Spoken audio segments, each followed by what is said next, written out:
part 2. So anyway, yeah, I don't know. I don't think this guy's going anywhere, to tell you the truth.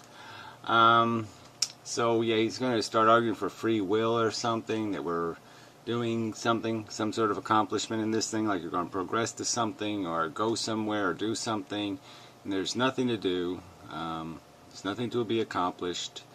That's why it's metaphored as a game. It's because it's basically just for entertainment value. And if you have a game for entertainment value that's way too expensive, you don't play it. This isn't a cure. This isn't something that's going to make the universe well or heal it or cure it. It's not going to do anything. The potential is just down potential. All you can do is minimize losses. And the easiest way to minimize the losses is don't turn the key. We're not just, we don't have supernatural free will, but we do have autonomy, some limited degree of self-control. Yeah, whatever that means, right? Self-control, what self would that be? The desire to do one thing over the desire to do another thing. I mean, it's just, and control how? What's going to make the decision in the end? It's not going to be any special forces, it's not going to be special knowledge. It's going to be what you've learned and what you understand, and that's going to be the only thing you have. It's the only weapon you have. And it's completely a deterministic weapon. So there's no freedom here. And it's in large part our reason, our cerebral cortex, that gives us that control, that separates us from the rest of the influences in the external world. Whatever. It doesn't separate us from the other animals, if that's what you're trying to say. Certainly doesn't separate us from any influences in the rest of the world. You have to be educated to acquire knowledge, to understand gameplay and all of that kind of things. You can't play chess. Can't just sit there in front of a chessboard and know how to play it. Well, you can't play life right either until you know the dynamics and the mechanism, what's being traded here. And it's not that complicated, okay? It's just like chess, except make the little pawns capable of screaming as you push them off the board, and you'll get the idea. It's not that complicated. There's victims. There's things used up for the gameplay. And it lets us do our own thing. That lets us not just follow the genetic routines, the animalistic, instincts. Yeah, well, whatever. There's follow. Follow, then what? What do you follow then? Then you're just back in the fix thing boat. You're just being a mechanic then. Yes, just fix the things that are broken. Fix the rescue, whatever you can rescue. Well, that's not much of a statement for creating a life form. I'm going to create a child so it can be a janitor. That would be idiotic. And so, yeah, if you take the desire out of the game, you take the game out of the game. There's no game without your silly, superficial, trivial, personal desires. That allows us to think twice and not just react in a reflexive, knee-jerk way. Now, even your brilliant ideas are going to be knee-jerk in a way. They're going to be logically dictated, okay? So they're going to have jerk all over them. You're not going to have, again, you're not going to have a choice into seeing something, all right? If you see the car backing up, you see the kitten sitting in the driveway, you see the car heading for the kitten, it all adds up. You have to move. You have to act. You don't have a choice. Based on the stimuli that we're faced with. So I'll sort of come back to this, but it looks to me like this kind of higher intelligence is already evidence that we can rebel against nature. And this is the alternative that I think we are left with. Yeah, well, it's not just about rebelling against nature. It's rebelling against nature with something more logical, more sensible, more intelligent, more consistent knowledge-wise with the facts of the circumstance. If you're going to rebel against nature with something just as preposterous and stupid and chaotic and idiotic and moronic as nature, well, then you're not doing anything new. You're just doing something different. You're not doing anything better. Better word. You're not doing anything better. Better requires consistency to the facts. As opposed to just antinatalism, committing genocide and terminating all life. Well, genocide is the wrong word to use. Genocides are based on some sort of genetic differences, bigotries, that kind of crap, so that's kind of bullshit. This isn't about something bigotry against genetics, okay? It's a mere statement of fact explaining that this game we're playing, this evolution thing, has no place to go but it just digs its own grave and then it tries to climb out of it like some kind of zombie. And that's basically the metaphor. There's just no good that can come of it. All downside potential. And if you did it perfectly, you'd have accomplished nothing. There's another alternative, which is to not play the animalistic game, but to play a different game. Right. Play the, let's all dress up in little special robes and go woo woo woo, woo woo woo.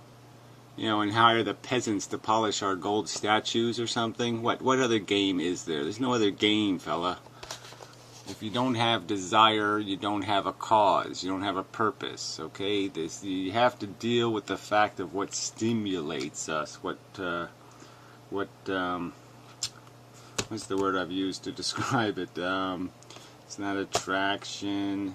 It's not accomplishment. Agenda. Okay, the nature sets the agenda. It creates the necessity of pushing through the mush to get to something. It creates the perception of the Holy Grail in our eye, and then the necessity and the hunger and the need to go get it. One that is defined by us. I'll come back to that. So the next point, the game metaphor. This is a tricky thing. I mean, his images are striking again, but they're also misleading in this particular case. This idea of evolution as a game is misleading, and he knows he would... No, it isn't. Okay, again, there's no... What else do you describe a mechanism that has no function? All right, now, if life had a function, if I could sit there and apply it to it's a cleaner, it's a cleanser, then I could test it as its cleansing ability. How much did it cost? How much does it pollute? And how much does it clean? I could ask the logical questions because there's an accomplishment here. There's something getting done, and I can make some sort of price equation. But obviously life does not produce anything. It does not serve to heal the universe, correct a broken, fix something that's broken without our existence. The universe is not broken without the Martians. Nobody, I don't think, has ever written on a sign, until we have Martians, the universe is broken. No one's written that down a sign somewhere and put it in the ground and said that's the truth, have they? Have they said that about Venetians? Until we create Venetians, the universe is null and void. It's not good enough. It's broken. It's incomplete. It's insufficient because it doesn't have Venetians in it. Is that sign written somewhere? Has some human articulated that statement? No, they have not. Okay? Because it's bullshit. Just as the same sign written with Earthling on it would mean exactly the same thing. It would be bullshit. Okay, we aren't a necessity. We're a frickin' entertainment. You're entertaining yourselves. Okay, you're jerking off and you're greasing your dick. Okay, with sentient organisms. All right, that's what you're doing. You're entertaining yourself at something else's expense, and that's bullshit. You're not accomplishing anything. You're cleaning up messes your ancestors made. Fuck all of you, and fuck the mess you keep making. No, if he's an atheist, so he knows there's no, God or ultimate... Right, so how exactly is God relevant to a game metaphor? Oh, that's right, a game metaphor would be completely opposite of a God, so I guess God is out of the argument, okay? So you're on the game metaphor. You're saying there's something wrong with the game metaphor, so God is sort of an irrelevant thing to mention. Find ultimate person behind life on Earth. But of course, games are artifacts. They're things that are intelligently designed, that are designed by... Well, let's not be silly. You think every game is intelligently designed? No, all a game needs is rules. That's all. If you have a set of rules and you have an end game, then you have a game. Okay, and it's the same metaphor you could apply. Like I said, if it was a machine, you would judge it based on how much gasoline it consumed versus how much good work it produced. And if it doesn't produce any good work, then it better be entertaining, right? If it's going to suck up gas, it better be playing one hell of a good movie, or it better be going somewhere. But if it's not doing one of those two things, you're going to say, why are you wasting gasoline on it? So, I mean, this playing with the legitimacy of metaphor is just idiotic. Okay? We can call all kinds of things can be called a game. Game theory, have you heard of that? Come on. It all has to do with an order and a logic, a procedure of events Okay, a combination of a procedure of events, and all you're doing is explaining whether the events are justifiable in terms of they produce some sort of end that's worth it. The programmers of the game, those who come up with the rules of the game. So natural laws are descriptive. They're not to be confused with prescriptive or... Well, whatever. Who's saying they're being confused with prescriptive? To say that they are descriptive is idiotic. The fact is they are facts. They're facts. Okay? They're facts. Evolution's a fact.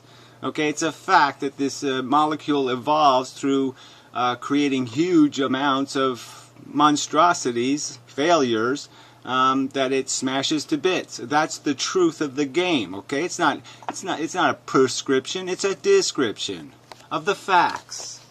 Social laws, of course, and neither are they to be confused with the types of rules that determine that there are the social conventions that determine a game, that set up the limits of a game. Yeah, well, right. They have everything. They have every appearance of being just like every other kind of rule we would make for a synthetic game. A synthetic game would duplicate the natural game. You think you think my description of nature is somehow a bastardization of the word game? No, I'm sorry. You've got it backwards. Okay, the word game is a bastardization of what we see in nature. Jeez. Okay, so what I'm describing is the origin of the game. It is the first game. Whether it's chess or baseball or whatever, or the rules of the road. Games are artifacts. They are, so evolution, natural life is not a game in that respect. Well, whatever. If you think this is some sort of a meaningful, this argument's going to be meaningful to me, I mean, maybe you can fool some idiot with this playing with the word game and pretending, well, because it's not technically a game, then therefore that argument's invalid and the game doesn't have to be entertaining and it doesn't have to produce a winner and it doesn't have to do it at a fair cost and it doesn't have to be judged for its efficiency and now it's exempt somehow from judgment. How does this game play with the word game change the facts, okay, that life is a system, okay, that the universe is a system, and it can be judged for its efficiency. Shit. The laws of biology they are regularities. They are defined by natural forces. Well, who I need you to tell me that? No, I don't need you to tell me that. What it is, it's a confinement by rules. It's a separation of character, construction, eccentricity, you could even call it, a separation of eccentricity, a filtering of eccentricity through a process. Yeah. Not by rules. So that or in the sense of prescriptive laws, social laws, regulations that are chosen by anyone. No one chooses how natural selection works. It just happens. It just emerges as a natural phenomenon. So the reason I bring this... Well, it doesn't matter. But, it doesn't. The whole universe is deterministic. You want to sit there and play games, you can't now call anything because everything's determined from the very beginning. Well, it still can be called a contest, or it still can be called a choice or a decision or all these kind of things. You can still use words like this without being totally out of bounds, just for the sake of understanding the distinction between something that takes place in a small, narrow window of time and something that takes place in a bigger window of time. These are perfectly good qualifications. You're going to break all language now? You're going to pretend? I mean, it's just stupid. So, is because, here's why it's misleading. I think that when we talk about evolutionary life as a game, we are wont to commit the naturalistic fallacy here, adding extra pressure to us to play this game, because it's as if it's not... What a crock of crap that is. That doesn't mean anything. The naturalistic fallacy, that somehow now we're obligated to play the game. Where would that have anything to do with any argument I've made? Well, obviously it has nothing to do with any argument I've made. So that's just absolute crap. Look, the use of the metaphor is used for the simple purpose of describing the fact that there's winners and losers, that the outcome is not based on some kind of great standard of merit, that like a game, Okay, a game couldn't be playable without the ingredients of deserve, some sort of decent standard of victory, and consent. You wouldn't be allowed to play a game for life and death without those two things. And here we are playing this life thing, game, thing, whatever you want to call it. We're playing the life thing without those two ingredients, and it's as fundamentally broken as it would be if it was a game. As if it was a game. There. For that limited use of the game metaphor, you're still going to play this stupid game? Just that we do perform these natural roles, these animalistic roles of reproducing and consuming and so on, but it's that we ought to. That these are roles in a game, that the game is good. Because it's a game, it's sort of good to play it. Somehow it's... Nobody's going to get that. No one's going to be plagued with that misunderstanding in any of my uses of the metaphor. Are they ever going to be confused and think because Gary called it a game, he means that we should play it? So that is about as ludicrous and idiotic and unrelated and disconnected from anything I've ever said as something could possibly get. So way to make a wacky, stupid, irrelevant argument. It's our function in the sense of it's our purpose. It's not just that we do perform these roles, but it's that we ought to. That would be fallacious. And of course, and of course, Inmendham says exactly that. So you've just wasted 3 minutes of time talking absolute rubbish about something that's totally irrelevant to any conversation I have engaged in. So, bravo. That wouldn't want to explicitly say this. He wouldn't say it. He wouldn't say it implicitly. He wouldn't imply it. He wouldn't say it. He wouldn't go anywhere near it. He wouldn't touch it with a 5 million foot rhinoceros horn. Say this, but he's dangerously close to implying this. Just sort of slipping it. Well, you're just about as far from the fucking truth as you could get. I'm not even anywhere close to implying it. I'm nowhere near saying it. I'm nowhere anywhere close to that. It's just a lie, fucker. What else can I say? It's a fucking lie. Show me one quote of mine where you could possibly imply that I was saying because it's a game, it's good. Show me one place where somebody could get that impression. Show me! Or else call yourself a liar and admit what you are, a liar. In this kind of bullshit. This kind of bullshit. That's where you were, 24:42. Thank you, YouTube. It's our purpose. It's not just that we do perform these roles, but it's that we ought to. That would be fallacious. And of course, Inmendham wouldn't want to explicitly say this. He wouldn't say this, but he's dangerously close to implying. He hasn't said it. That's just a lie, liar. This kind of misleading rhetoric in this case. There's no extra pressure to follow these evolutionary, this animalistic way of life. It's something that we tend to do, that most animals do. But, yeah, that's right.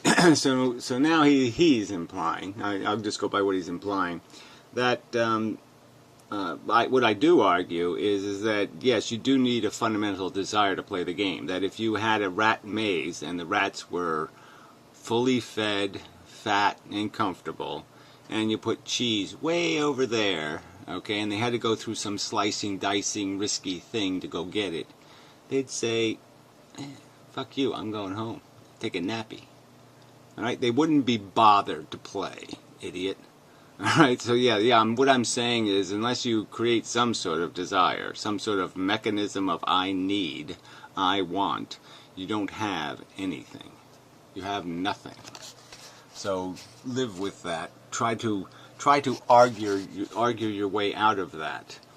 If you made a perfect world, then there was no harm in the world, there was nothing, there would be very little incentive to get out of bed.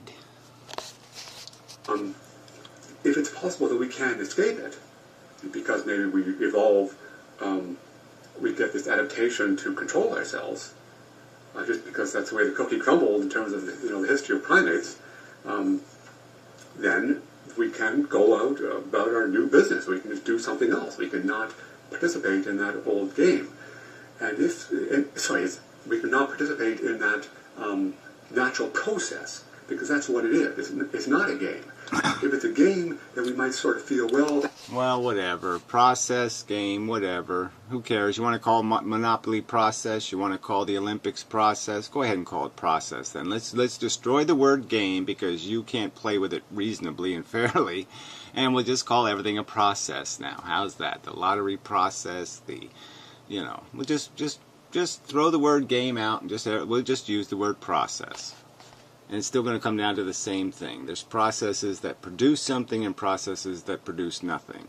And there's processes that are very expensive and processes that cost nothing. Unfortunately, life happens to be a process that produces nothing and does it at a very high expense. And that's why it's a loser in the process competition. It's a stupid process. that's what we ought to be doing. It's as if God programmed it because it's a game, so maybe we should think twice about playing a different. Yeah, so now you see what he just did? God programmed because it's a game. So he just wants to play with the word game. Apparently game can't be used. Okay, so again, so we'll call it process. The process of evolution. That works, right? So let's just call it the process of evolution. We'll call football the processing of a game of football. Well, the processing of a contest of football. Okay, we'll call it all process. And that you're still going to be stuck with the fact that you have no way of distinguishing one process from the other process by any reasonable distinction. The metaphor fits, it is describable as such, and you're just weaseling out of your obligation to defend it. Different game, or think twice about getting involved in some other enterprise.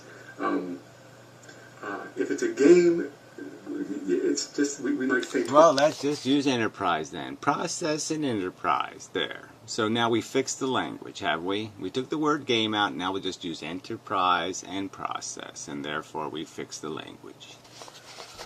But it's not a game, so there's no such extra pressure. It's just the natural forces make probable a certain way of life, at least for most species. So it's not a game. You see, evolution, the natural laws...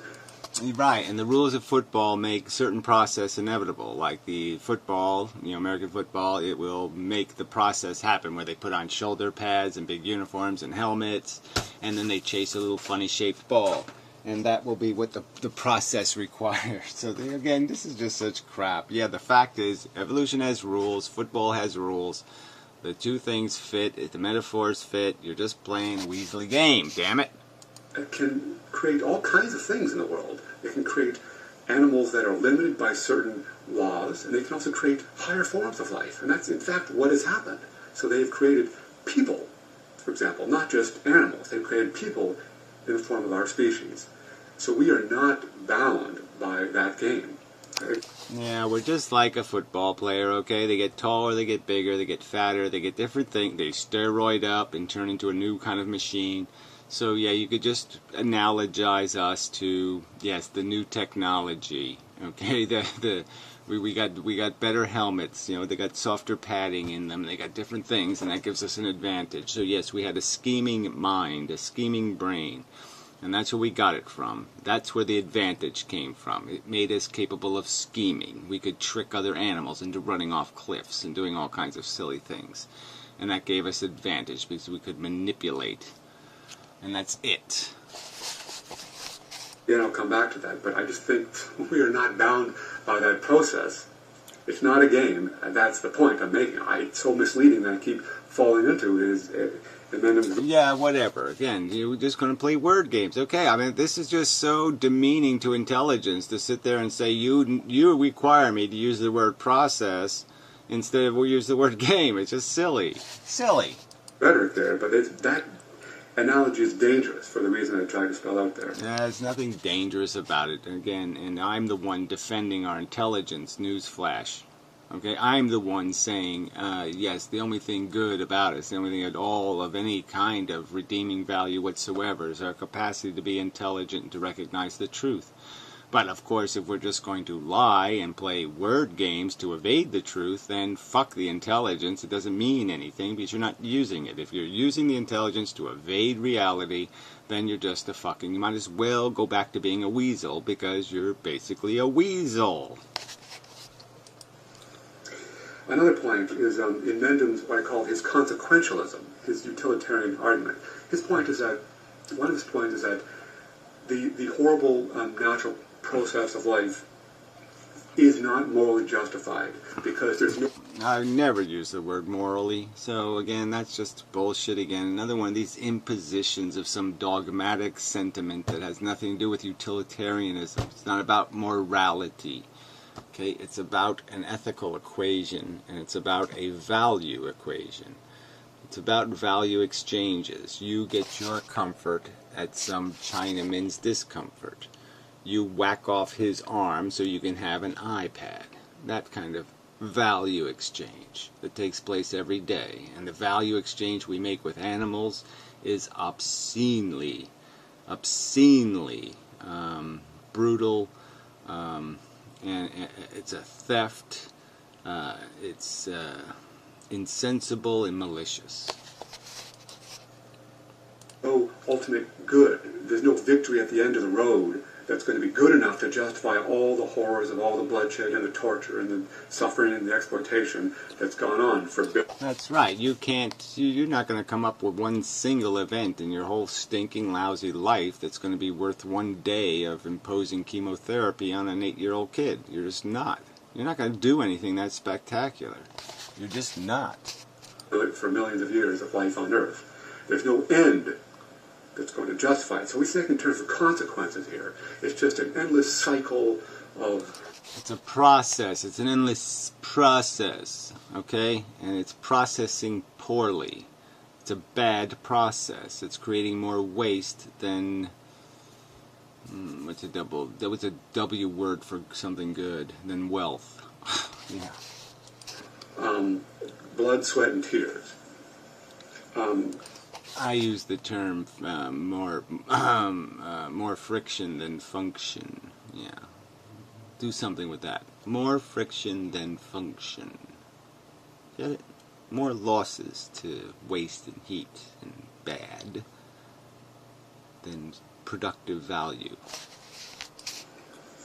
I just want to point out that Inmendham is sort of fond of saying that, at least in the videos that I've seen of his, he's made hundreds and hundreds of videos. I've only seen a handful, but he seems to like to say, that he definitely protests when someone says that he's religious or being emotional. He really does not like that. He says that no, it's just reason. Well, I'm just saying, just make the argument, okay? Are you making an argument here? Your argument substantially for this whole fucking blob of time has been some inane crap about word usage. So, yeah, that's not much of an argument. Your argument is to explain why you have the right to play with somebody else's welfare in a manner where you can't get consent and you can't ensure fairness.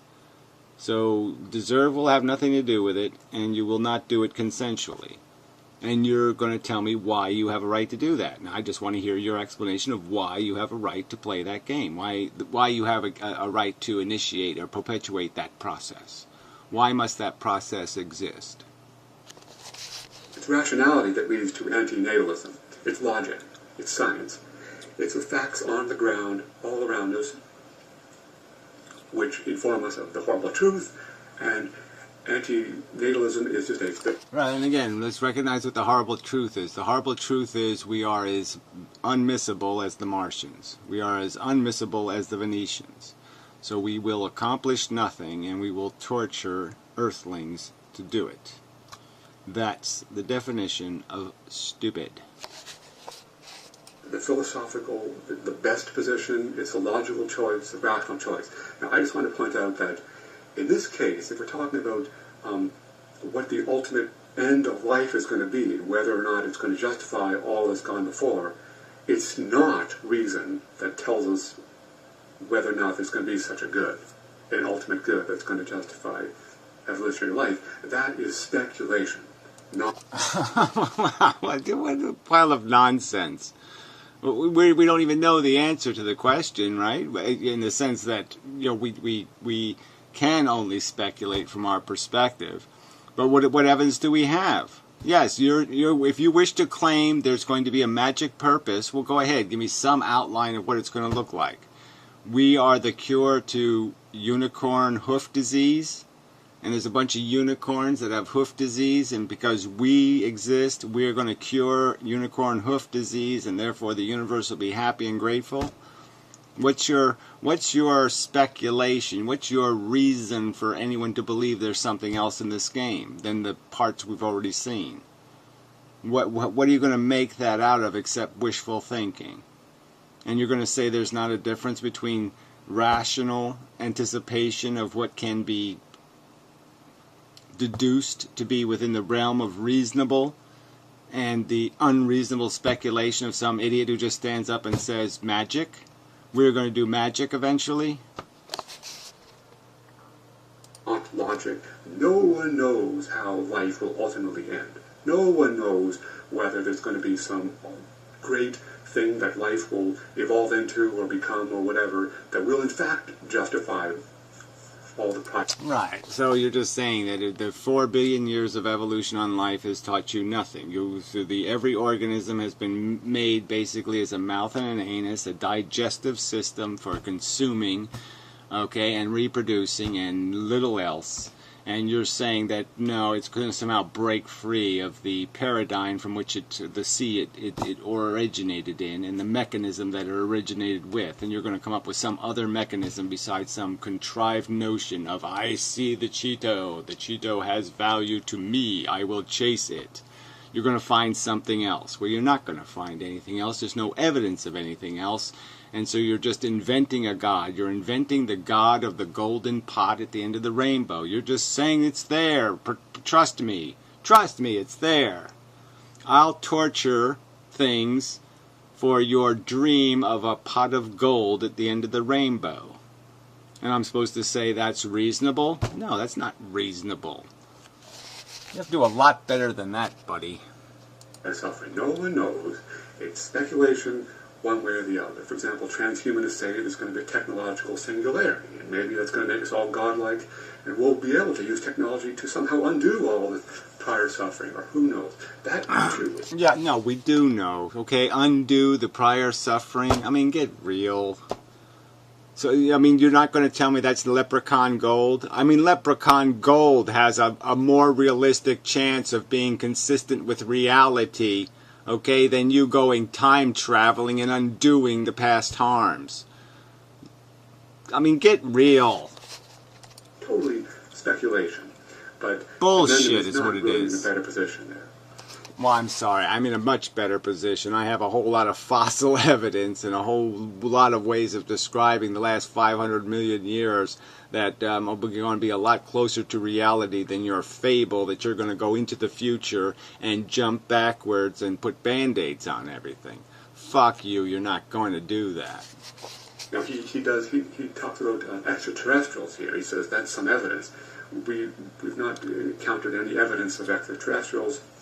So that should humble us. That should really make us think that maybe either... Well, in an infinite universe that had an infinite beginning and an infinite end and all this other bullshit that people keep talking about, well, you'd think that somehow if something worked, if something actually worked in the forever that this shit has been going on, that working thing would somehow have left a fingerprint somewhere and said, hey, I'm here, I'll take care of things, don't worry, okay, I'll fix it. It'd leave that sign somewhere. Somewhere it would post a sign in the universe. Don't worry, be happy. I got it under control. No, there's nothing under control. There's nothing, there's no sign. There's nobody fixed it. Nobody got there. So forever and ever and ever and ever and ever and ever and ever and ever and ever and ever and ever, okay, nothing ever fixed it. Obviously. If there is other life that evolves elsewhere, it just fades out. It doesn't make enough noise for us to it doesn't seem to live long enough to become something wonderful So, to become a utopian society. Yeah, well, I don't think it's that it didn't live long enough. I don't think it ever existed. So, yeah, because there's lots of one-time events in the history of life on Earth that are perfect storm events, and yeah, this is a bizarre aberration of material function, not common functionality. So, yeah, it wasn't just time that was against us. It's physics that are against us, and the chemistry.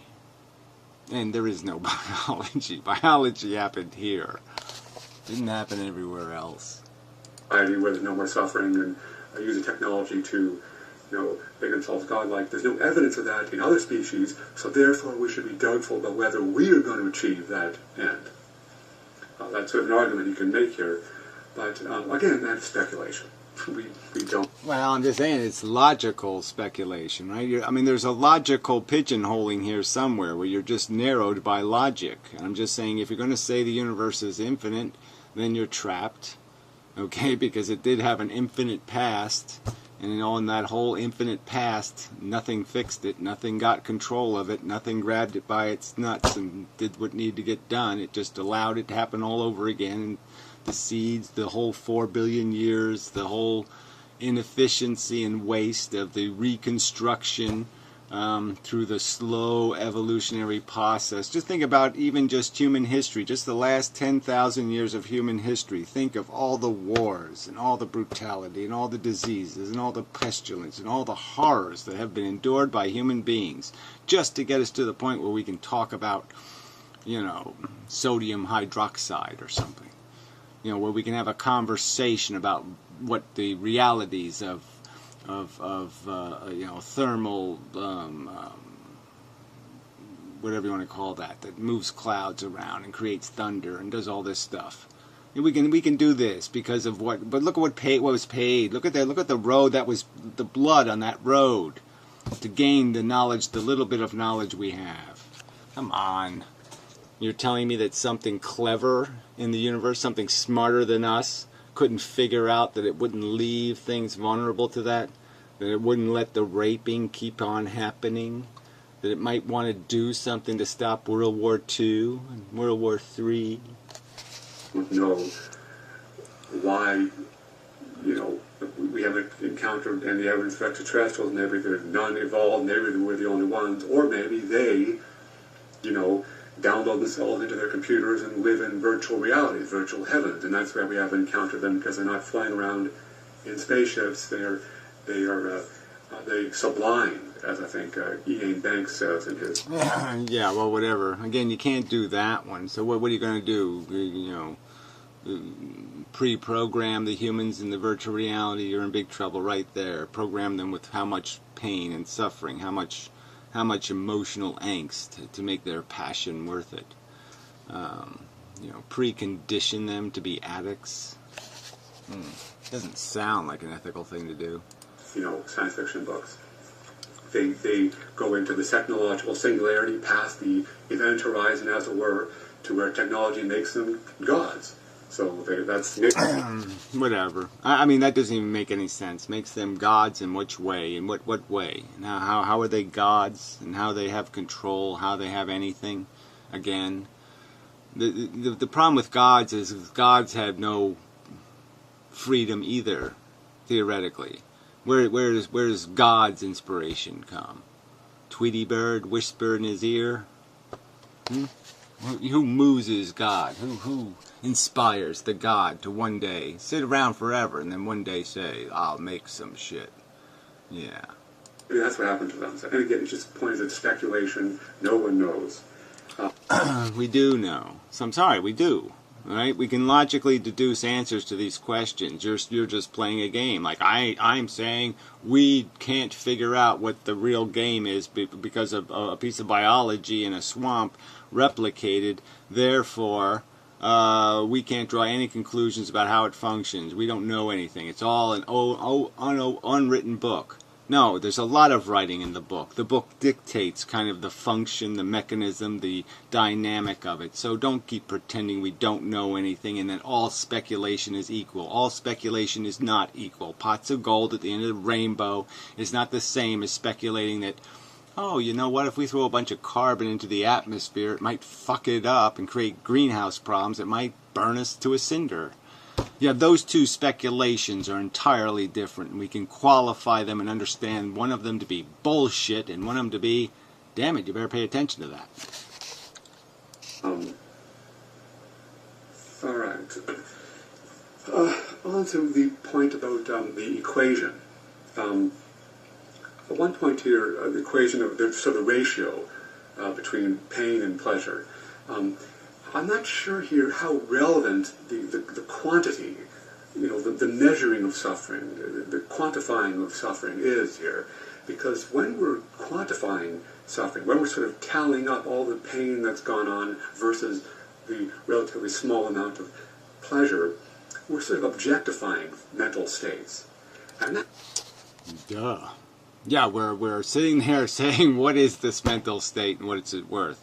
The same way we would do that if we were, if you were conducting a laboratory experiment and we're going to engage some rats in some sort of experiment that might have present jeopardy to their welfare, you would be able to sit there and decide whether it was worth it or not, wouldn't you? You'd be able to figure out, well, gee, if we can minimize how many legs get cut off and, whether their tongues get cut off, and, you would be able to figure that out, wouldn't you? The good thing that was happening and the bad things that were happening, and be able to make some kind of judgment about, gee, we should pay a little bit of attention to their welfare. You'd be able to do that, wouldn't you? Yeah, I think you would. It's only because it's humans, right? When it's talking about humans, then it matters. But everything else, fuck them, right? So if it's not you, is that what it is? It's about you. It's about your narrative, about your fantasies. Can't look at the game any other way than through your eyes. In case we can no longer value them. I mean, when we're thinking in terms of quantities, when we're thinking in terms of how much pleasure versus pain we feel or some animals feel, we're no longer in a position to really think of them in moral terms as having value. We're just sort of tallying it up. And I just don't think that's really relevant. Right. So if somebody made the argument in slave times that, hey, the slaves are suffering, they're human, we're not really making a profit. We're having a good time. It's true. We're comfortable. We have nice soft pillows to sit on and all that kind of shit. So yeah, we're doing okay on their labor. But the fact is, their labor matters. Their harm matters. And if we actually had to experience their harm, if we had to experience the suffering of being whipped in the field, we'd recognize it's not worth it. It's not worth the comfy pillow to be whipped in the field and to be raped and, watch my sister getting raped. That wouldn't be worth it. I wouldn't want all this wine and bread and cheese and comfy life if I knew the price was to watching my sister get raped. Is that too complicated for you? I mean, there's a Jewish proverb, at least according to Schindler's List, which probably comes from the movie Schindler's List. I think it might come from the town. Yeah, well, I'm probably not going to have much fucking use for any Jewish proverbs, but go for it, fuckhead. Or, the Hebrew Bible. Yeah, the same Bible that says, yeah, poke out their eyes until everybody's blind. Yeah, they're really bright. They're really smart, those revenge seekers.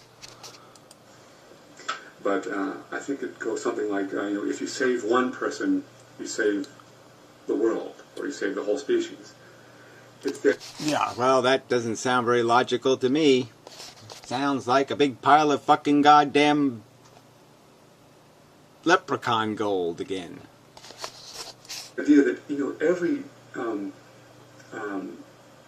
any of these higher mental states has infinite value. Whatever. So I'm supposed to make something out of that. I mean, really, what do you want me to do with that? Any higher mental state has infinite value. So when human beings 50,000 years ago didn't have these intellectual conversations, didn't even have the word game or process or intuition or any of those bullshit words, had no conception of those words, they weren't infinitely valuable. Because they were just stupid, like, okay, they had a few words like ugh and smug and bug and blug, but they didn't have enough of our sophisticated words, so therefore you could go ahead and cut their nuts off and it doesn't matter. Is Is that your theory? Go ahead and rape them. Doesn't matter. They're not infinitely important. Is that your theory? Well, it sucks. Because it transcends the non-living part of the universe. It transcends the, insect life or other natural processes that don't have this sort of wondrous. So says the arrogant, pompous, self-glorifying, egomaniacal fucking human. Again, so we're just back to the Martian argument, right? The only reason why Martians could possibly be necessary is if you created a Martian who needs them to exist, right? You have to make the Martian before Martians can be necessary. You have to make a Venetian before the Venetians can be necessary. They have no value or utility or meaning until you create some little scuzzy bastard member of their race or their group or their gang who says, no, the Reds are great. We need more Reds. Or the Blues, or the Greens, or whatever the fuck you are. You're just a fucking member of some stupid clan who just says the jackass clan has to exist because I'm a jackass and I want it. And you're telling me that's going to be an argument that's going to somehow beat my logical arguments and value equations. No. No chance, buddy. Fact of these mental states, whether it's pleasure or pain, any of them, if we're talking about the higher, most complex kind, each of them has sort of infinite value. So it's crass to just, think of whatever. It's just stupid.